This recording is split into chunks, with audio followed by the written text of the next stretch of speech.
Sister smirked and said, "You're not invited to my wedding. It's family only." Mom chimed in, "So proud of you, sweetheart." I replied, "Perfect. Then I'll just remove my name from the family account." They spent hours laughing about it together in the group chat. But by morning, their faces were pale. Mother begged. Sister cried. I always thought family was supposed to be a two-way street. You give, they give. But in mine, it was a damn one-lane highway, and I was the only one driving. My younger sister, Chelsea, had always known how to make herself the center of attention and how to make people pay for the show. She wasn't evil, just entitled. She floated through life like everyone owed her something. And for years, I played along. Covered her rent when she got fired from that dog grooming place. Paid off her credit card once because she'd forgotten it was still connected to an old Amazon Prime trial. Let her borrow my car for 3 months straight while I Ubered to work. And the worst part, she never said thank you. Not once.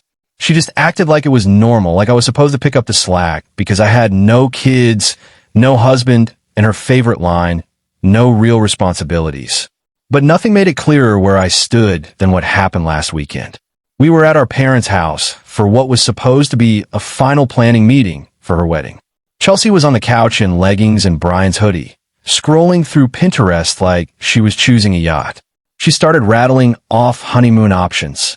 Bora Bora, Greece, some overwater villa in the Maldives, and casually mentioned that flights were going to be about $3,200.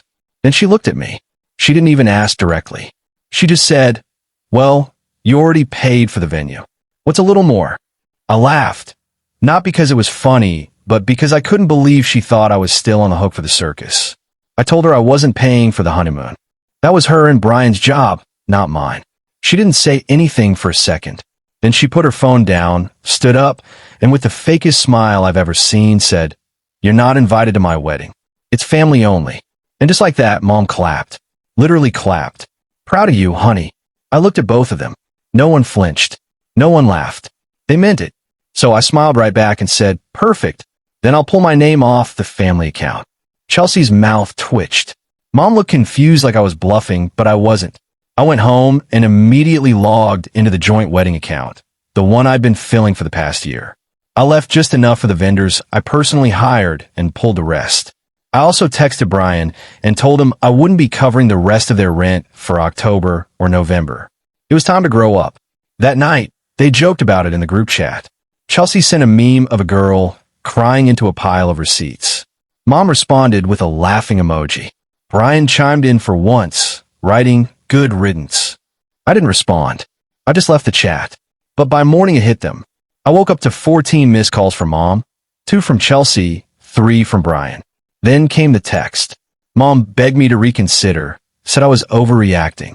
Chelsea asked how I could do this to her right before the biggest day of her life. Brian, who's never once shown an ounce of backbone, called me selfish. Then Mom showed up at my door. She actually drove over at 7:30 in the morning. No makeup, pajama pants, slippers like it was some kind of emergency. Chelsea was in the car, face blotchy, hair wet like she cried herself into a shower and back out again. Mom asked what I was thinking, why I'd sabotage my own sister's wedding. I told her I didn't sabotage anything. I just stopped playing my part in a script they wrote without me. They looked like they didn't recognize me. I pulled into a yard that was already packed with cars and stepped out into what smelled like someone had been grilling hot dogs for 10 hours straight. There were folding chairs in the grass, some of them mismatched plastic tablecloths, a Bluetooth speaker on a card table. Chelsea's old high school friend, Jenna, was DJing from her phone, standing behind a cooler of Coors Light. The music kept cutting out. The kids were throwing rocks at the fence. 2 of the catering trays were empty, even though dinner hadn't started yet. Chelsea's dress was stiff and shiny, probably secondhand or some clearance rack nightmare. Brian looked like he hadn't slept in 3 days. Mom was there in a faded pink sundress, looking annoyed, but faking a smile for photos. They hadn't even rented a tent. And yet, Chelsea acted like this was exactly what she'd wanted. She strutted around like some noble martyr of low-budget love, kissing cheeks and calling a vibe. I sat alone near the back, barely touched the food. No one really spoke to me. A few people glanced over, clearly briefed on whatever version of the story they'd been fed. I was about ready to leave when Chelsea picked up the microphone. Everyone turned. She stood in the middle of the reception area, a cleared spot near the fire pit. She smiled. It was fake. I knew that smile too well that I just want to say thank you to everyone who's here. The people who matter. The people who didn't abandon us when things got hard. The people who believe that family isn't just about money. It's about love, loyalty. There were a few claps. And then she turned to me. I know some women have a hard time understanding what it means to really build a family. Some women, well, they throw money at things because they know they'll never experience the real thing, like carrying a child, being a mother. The internet had a field day. A guest video of her meltdown went viral on TikTok. Bride abandoned at her own wedding after mocking dad who paid for it. 6.1 million views and counting. In her latest message, she wrote, "Asterisk dad, I was wrong. I don't want money. I want my father back. Please." Asterisk, I stared at the screen, finger hovering. After a long exhale, I typed, "When you learn to value people over image, we'll talk." Then I set the phone down and turned back to the sunset. Forgiveness takes time, and sometimes peace outweighs Paris. Was my response justified? Share your thoughts below. What would you have done? Like, share this story with someone who needs to hear it, and follow Sarah's Tales for more gripping stories of betrayal and justice. Because here, every deception meets its consequence, and every betrayal finds its shadow. Stay wise, stay bold, and stay tuned. You escalated it. You didn't have to pour that drink. You're the one who made it ugly. I didn't say much. I let her rant. Eventually, she ran out of steam and left with a final line that stuck with me. You just couldn't let her have her moment. The door slammed so hard the windows rattled. Later that day, Brian texted me for the first time in months. Said I crossed a line, that I was petty, vindictive, and jealous. Told me I owed Chelsea an apology. His exact words. You don't get to punish people just because your life didn't go how you wanted it to. That one stung more than it should have. Then came day 2. More calls from mom. This time her tone shifted. She sounded tired. Said Chelsea hadn't eaten, hadn't left the bedroom, that she spent the entire day scrolling through texts and DMs from guests asking what was wrong with her. People had started backing out of their gift commitments. One even asked if they could get their deposit back from the honeymoon fund. I didn't say much, just asked if Chelsea had even acknowledged what she said to me. Mom went quiet, then said she was just emotional. She didn't mean it. And besides, she was right, wasn't she? I hung up, but something else started happening that afternoon. Guests began reaching out. Not one or two, a wave. Friends of Chelsea's, a few relatives, even 2 coworkers of mine who had been at the wedding as plus ones. I got texts, DMs, emails, all of them different people, but the same message. What she did to you was cruel. That wasn't a toast. It was an attack. You didn't ruin anything. You reacted like anyone would. One message from a guy I barely knew said, "I'm not even close to you, but that was hard to watch. She owes you." Another just said, "You deserved better." I screenshotted every single one. I didn't respond. I wasn't looking for sympathy. I just wanted to see if anyone actually saw it for what it was. They did, more than I expected. Then came day 3. Silence from Chelsea. No Instagram post, no wedding photos, no stories, nothing. Brian was quiet too. Mom texted just once asking if I was okay. That was new. Then she called again in the evening. She sounded different this time. She told me that Chelsea had canceled the Arizona honeymoon. Said she'd been crying nonstop, too humiliated to go outside, too scared to show her face at church because people were talking. Then she said something I never thought I'd hear. "Maybe we failed you too, Stacy. Maybe we should have defended you more." I didn't respond. I didn't know how to. It wasn't a full apology, but it was more than I'd ever gotten before. And then on the 4th night, it happened. Around 11 p.m., I was sitting alone in the dark with a glass of wine when there was a knock, soft at first, then louder. I opened the door, and there she was. Chelsea. Her hair a mess, eyes swollen, makeup smeared like she'd wiped it off mid-breakdown. She looked wrecked. She didn't say a word, just stared at me, then held out her wedding heels. I didn't take them. I didn't move. Then she dropped to her knees right there on the porch, clutching those white heels like an offering. Silent. Shaking. It wasn't a performance this time. It was real. Finally, she whispered, "I messed up. Her voice broke. She admitted Brian told her to say the infertility thing, that he said it would shut me up, make me back off after I pulled the wedding money. She handed me her phone.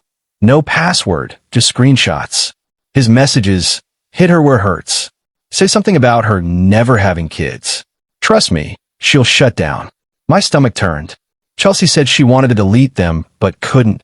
I needed to see the truth. I let her in. She sat on the couch, small and broken, and confessed something else. She wasn't pregnant. She made it up to make the wedding feel special, and Brian played along. They never even talked seriously about kids. I asked her what she wanted now. She said, "I want my sister back." I told her forgiveness wasn't free, that it had to be earned, and that it started with honesty. Then she said she thought Brian was cheating. She'd found texts, late-night rides, a woman named Lenny. The wedding, the lies, all of it suddenly made sense. She wasn't chasing perfection. She was hiding from disaster. She broke down completely. And for the first time in years, I held her. That night, she stayed on my couch, curled under a blanket like when we were kids. Only this time, she wasn't hiding from a storm outside. It was her own life. By morning, she sat on my kitchen floor, knees to her chest, and said flatly, "I don't think I love him." Then she showed me more messages, proof Brian had been bragging about her money, saying he'd scored a fully funded wedding and was set for life. He didn't love her. He loved the image. That afternoon, she packed her things, left him, and checked into a hotel. No note, no goodbye. But this time, she kept me close. When Mom called, I told her Chelsea was safe and needed space. And for once, Mom listened. The next morning, Chelsea came over with fast food and said she wanted a plan, not cry. We saw a divorce lawyer together. She was calm, direct, honest. When the lawyer asked if she had support, she looked at me and said, "Not anymore, but I've got what matters now." Later, she asked me to go with her to Mom's to tell her everything. I agreed. That evening, Chelsea confessed everything. The fake pregnancy, the manipulation, Brian's betrayal. Mom cried, really cried, and for the first time, she apologized to both of us. As we left, Chelsea said, "I'm done pretending. I just want to be real." Back in my apartment, she took off her wedding ring, set it on the counter, and whispered, "That chapter's done." Then she smiled weakly and said, "I think I'm going to move. Start over somewhere new. Maybe Portland. Or Chicago."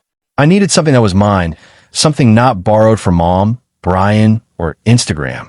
And you, Stacy, if you ever want to visit, no pressure, but I'd really like that. It took time. Chelsea didn't vanish after the wedding fallout, but she didn't cling to me either. She gave me space, let me breathe, let me process things in my own time. For the first time in our lives, she wasn't asking for anything. No money, no favors, no silence. 2 weeks after the divorce papers were signed, she moved to Asheville. Said she wanted to be somewhere new, somewhere without eyes watching, without history or performance. She rented a small house on the edge of town, started waitressing at a cafe, and sent me photos of chipped mugs and her neighbor's cat like they were tiny treasures. I didn't reply to every message, but I read them all. Our conversations were slow, careful, like learning to walk barefoot again after a long winter. She told me about the quiet, the way the morning air felt softer. Said she'd gone a whole week without checking Instagram, and it felt like detox. Then she started being honest in a way she never had before. One night, she admitted she'd called Brian a few days after leaving, not to fix things, but to see if he'd fight for her. He didn't. He just said, "You got your moment. Let me live mine," and hung up. She said it didn't hurt like she expected. It just confirmed what she already knew. He never really loved her, only the show. I told her I knew that, too. A few days later, I got a letter in the mail, 4 pages, her handwriting. She wrote about the wedding, the years before, the cruel words, the pressure she put on me. She owned every part of it, every selfish moment. She said for years she thought I was cold, when really I was just exhausted from carrying weight no one else saw. She didn't ask for forgiveness, just hoped I still saw her as someone worth forgiving. I read it twice. Didn't cry. Didn't throw it away either. I just sat with it. The next night, I called her. She answered softly, said, "Hey," like she'd been waiting. I told her the truth. that I forgave her, that I wasn't holding on anymore because the version of her I'd resented was gone. She cried, then laughed through tears, saying her stress-baked muffins tasted like cardboard. Something shifted after that. She started sharing her real world with me. Photos of rain on her porch, voicemails of frogs outside her window, screenshots of kind messages from strangers. She wasn't rebuilding her old life. She was creating a new one. Then, in mid-November, she called and said, "Come for Thanksgiving. Just you. No drama. I'll cook, even if it's awful." I hesitated for maybe 3 seconds before saying yes, realizing this was never really about revenge. It was about becoming who we chose to be, not who we were told to be. Chelsea, for the first time, was choosing better. A few days before Thanksgiving, she sent me a picture of her kitchen table. Scratched surface, mismatched chairs, a cheap little centerpiece of dried leaves from a dollar store. It was imperfect, but it was hers. And that night, I booked my flight, not because she begged, but because she didn't have to.